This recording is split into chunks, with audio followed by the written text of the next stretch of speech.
Right, this is a brief overview of retirement of shares, either out of treasury stock or using cash to buy and retire immediately. This is the derecognition part of Module 4. A company can decide to retire shares, which removes them from the issued category and throws them back into the authorized pool. When shares are retired, the par value for each share comes out of common stock, and the original amount that was recorded into additional paid-in capital comes out of that account as well for each share retired.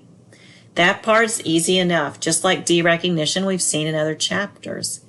The difference here is that we won't see any gains or losses on derecognition in Chapter 18. When shares are retired using cash, the company goes out into the secondary market and buys the shares, paying whatever price the market demands. This is very likely going to be very different than the price at which the shares were originally issued. Instead of a gain or a loss here for any difference between the cash paid out and the common stock and additional paid-in capital amounts removed, the difference is going to be recorded into the paid-in capital share repurchase account. Remembering that the paid-in capital share repurchase account cannot carry a debit balance. If you get in a situation that needs more debit, you would use retained earnings to take the excess difference.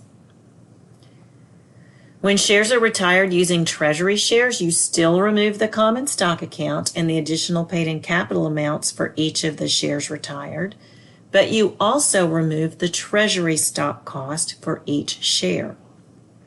Essentially, you're pulling shares out of that treasury share drawer and tearing them up here. Any difference is going to go to the paid-in capital share repurchase account as described just a minute ago. Ask questions if you have them, and know that is not me and Dr. Morley in that picture.